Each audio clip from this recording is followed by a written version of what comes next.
Hello friends, पूजा competitive classes के YouTube channel पे आपका स्वागत है। हम आज से अपना एनटीपीसी ग्रुप डी के लिए जो साइंस पोर्शन है उसको वन लाइनर क्वेश्चंस के फॉर्म में कंप्लीट करेंगे, क्योंकि आपने सिलेबस देखा होगा इस एग्ज़ाम में सबसे ज़्यादा वेटेज साइंस का है।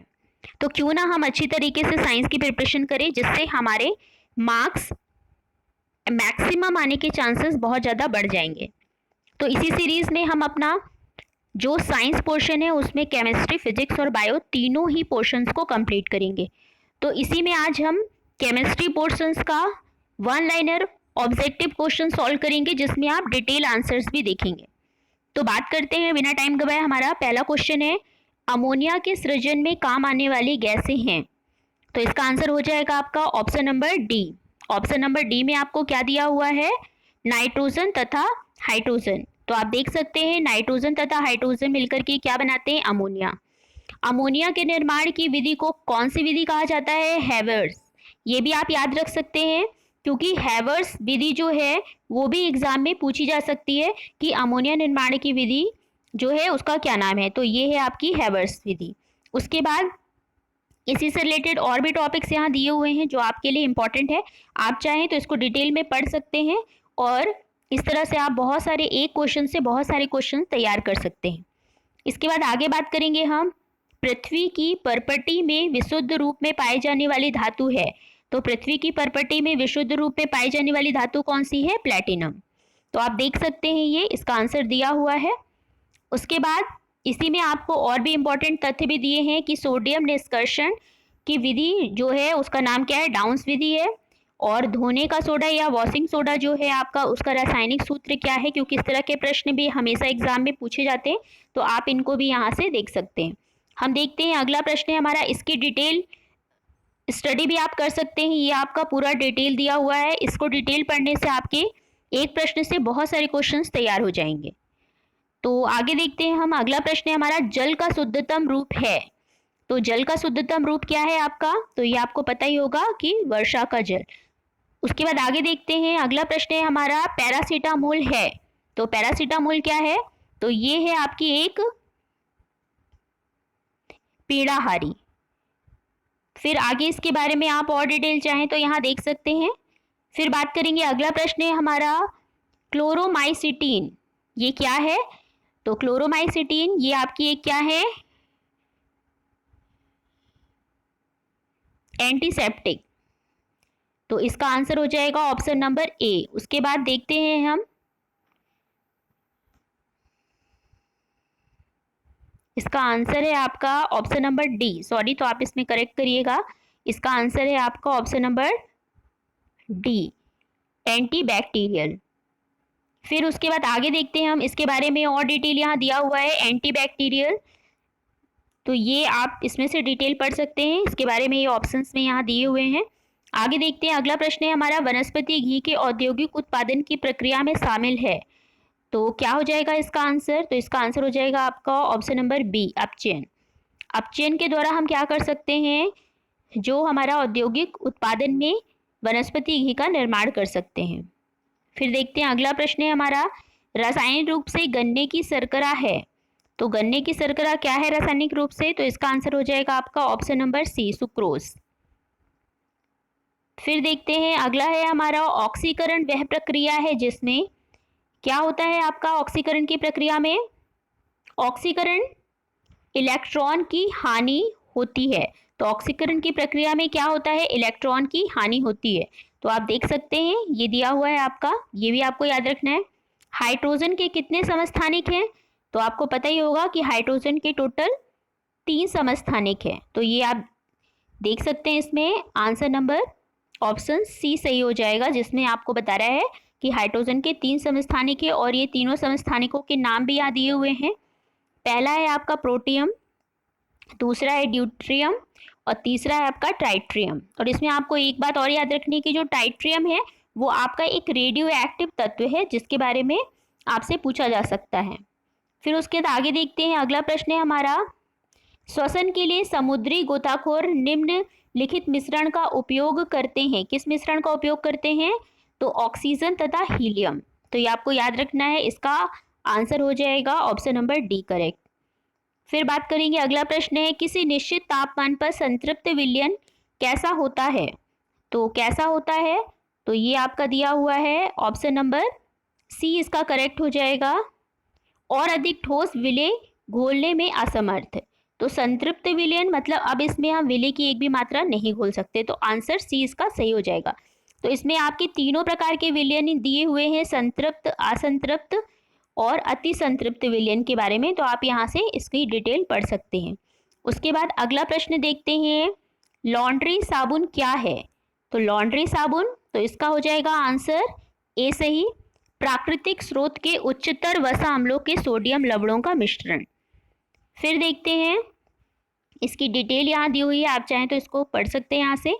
अगला प्रश्न है हमारा, संश्लेषित अपमार्जक क्या है।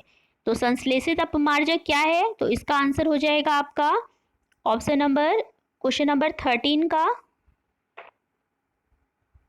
डी। तो ये हो जाएगा आपका ऑप्शन नंबर डी इसका सही है, एरोमेटिक तथा एलिफेटिक सल्फोनिक अम्लों के सोडियम लवण के मिश्रण।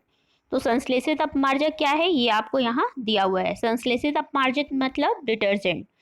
उसके बाद आगे देखते हैं, हमारा अगला प्रश्न क्या है, अपमार्जक द्वारा कठोर जल के साथ झाग उत्पन्न करने का कारण क्या होता है। तो इसका आंसर हो जाएगा आपका ऑप्शन नंबर सी, सल्फोनिक अम्ल के कैल्शियम तथा मैग्नीशियम लवण जल में घुलनशील होते हैं, तो इसलिए ये क्या करता है, अपमार्जक जो है वो कठोर जल में भी झाग उत्पन्न करता है, इसका कारण ये दिया हुआ है। फिर आगे बात करेंगे, चूने के जल में क्या होता है।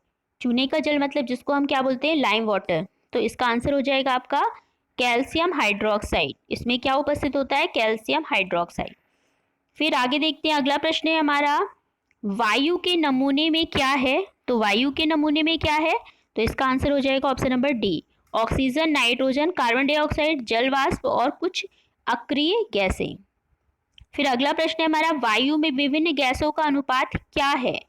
तो विभिन्न गैसों का अनुपात क्या हो जाएगा आपका ऑप्शन नंबर सी, अलग अलग स्थानों पर अलग अलग, मतलब इनमें स्थानों के आधार पर जो गैसें हैं उनका अनुपात क्या होता है, बदलता रहता है। तो आप यहाँ देख सकते हैं कि इनमें दिया हुआ है आपको नाइट्रोजन की प्रतिशत मात्रा सबसे अधिक होती है 78.07%, फिर ऑक्सीजन की मात्रा होती है, फिर कार्बन डाइऑक्साइड और फिर उसके बाद ऑर्गन तथा अन्य गैसों का प्रतिशत होता है। फिर आगे बात करेंगे, अगला प्रश्न है हमारा, खाद्य तेलों को वनस्पति घी में किस प्रक्रम द्वारा बदला जाता है। तो ये आपका आंसर हो जाएगा इसका ऑप्शन नंबर ए, हाइड्रोजनीकरण।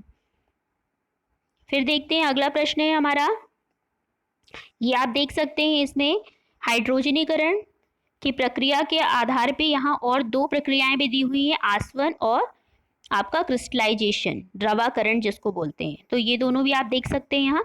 फिर अगला प्रश्न है हमारा, लोहे की वस्तु में जंग क्या बनने से लग जाती है। तो ये आपको बताना है, तो इसका आंसर हो जाएगा आपका ऑप्शन नंबर बी, फेरस और फेरिक हाइड्रोक्साइड का मिश्रण। तो इसको हम क्या बोलते हैं यहाँ, जंग। और आपसे एग्जाम में पूछा भी जा सकता है कि जंग का सूत्र क्या होता है, तो आप याद रख सकते हैं, ये दिया हुआ है इसका Fe2O3.XH2O, जो आपका किसका सूत्र होता है, जंग का। फिर आगे देखते हैं, अगला प्रश्न है, रासायनिक तौर पर हीरा क्या है। तो क्या हो जाएगा इसका आंसर ऑप्शन नंबर बी, शुद्ध कार्बन। तो कार्बन का सबसे शुद्धतम रूप जो है वो आपका क्या कहलाता है, हीरा। फिर आगे है, वायु में नाइट्रोजन का क्या महत्व है। तो इसका आंसर हो जाएगा आपका ऑप्शन नंबर बी, ऑक्सीजन को तनु करती है, जो कि अन्यथा शुद्ध अवस्था में अत्यधिक क्रियाशील है। तो ये आपका हो जाएगा ऑप्शन नंबर बी इसका करेक्ट आंसर। उसके बाद आगे देखते हैं, हमारा अगला क्वेश्चन है क्वेश्चन नंबर 22, दो विलयनों को कब आइसोटोनिक कहा जाता है। तो आइसोटोनिक का मतलब होता है ऐसा विलयन जिसके परासरण दाब क्या होते हैं, समान होते हैं। तो इसका आंसर हो जाएगा आपका ऑप्शन नंबर ए। तो ये आपका हो गया ऑप्शन नंबर ए इसका करेक्ट आंसर। फिर आगे देखते हैं, गैस एजेंसियों के द्वारा दिए जाने वाले सिलेंडरों में रसोई गैस का रूप क्या है। तो ये आपका हो जाएगा क्या आंसर, ऑप्शन नंबर ए, तरल। तो आपको पता है कि एलपीजी का फुल फॉर्म क्या होता है, लिक्विफाइड पेट्रोलियम गैस, मतलब तरल द्रवित गैस। तो ये आपका आंसर हो जाएगा ऑप्शन नंबर ए। और डिटेल आप चाहें तो ये आप देख सकते हैं, यहाँ दिया हुआ है। आगे बात करेंगे, रसोई गैस किसका मिश्रण है? तो किसका मिश्रण है ये आपको बताना है। तो ये हो जाएगा आपका answer option number B, butane और प्रोपेन का। तो आप ये देख सकते हैं, इसकी डिटेल भी यहाँ दी हुई है। और इसमें आपको एक चीज़ और बताया गया है कि जो एलपीजी गैस होती है उसकी अपनी कोई गंध नहीं होती, बल्कि इसकी गंध को, क्योंकि ये बहुत खतरनाक गैस है, तो इसकी गंध को पहचानने के लिए इसमें एक रासायनिक पदार्थ मिलाया जाता है जो आपका होता है क्या, इथाइल मरकैप्टन। तो ये भी आप याद रख सकते हैं क्योंकि ये भी इंपॉर्टेंट है, एग्जाम में पूछा जा सकता है। और दूसरा आपको पूछा जा सकता है मार्स गैस, जिसे क्या है, मीथेन। मीथेन को हम क्या कहते हैं, मार्स गैस। तो ये भी आप याद रख सकते हो क्योंकि ये दलदल में पाई जाती है, इसलिए इसका दूसरा नाम क्या है, मार्स गैस। तो ये भी इम्पॉर्टेंट है। तो इस तरह से आप एक क्वेश्चन से बहुत सारे क्वेश्चन यहाँ तैयार कर सकते हैं। ये आपका बॉक्स में इसके बहुत सारे और भी डिटेल दिए हुए हैं। उसके बाद अगला प्रश्न है हमारा, अभ्रक क्या है? तो देखते हैं अभ्रक क्या है हमारा। ऑप्शन इसका हो जाएगा डी सही, ऊष्मा का अच्छा तथा विद्युत का खराब चालक है। तो अभ्रक, जिसको माइका भी कहा जाता है, ये गुड कंडक्टर है। और साथ में क्या है, गुड कंडक्टर जो है वो किसके लिए, हीट के लिए, और बैड कंडक्टर है किसके लिए, इलेक्ट्रिसिटी के लिए। तो ये आपका आंसर हो जाएगा ऑप्शन नंबर डी। उसके बाद आगे देखते हैं क्वेश्चन नंबर 26, एंजाइम कैसे पदार्थ हैं? तो इसका आंसर हो जाएगा आपका ऑप्शन नंबर बी, जटिल कार्बनिक पदार्थों को साधारण पदार्थों में बदलते हैं। तो ये आपके एंजाइम होते हैं। फिर है, बिजली के बल्ब के अंदर कौन सी गैस होती है? तो ये हो जाएगा आपका ऑप्शन नंबर सी, नाइट्रोजन। बिजली के बल्ब के अंदर नाइट्रोजन गैस होती है। बल्ब के अंदर अक्रिय गैस ऑर्गन भरी जाती है, और बल्ब का फिलामेंट जो होता है वो टंगस्टन का बना होता है। तो इसमें जो आंसर है वो आपका हो जाएगा क्या, ऑप्शन नंबर सी।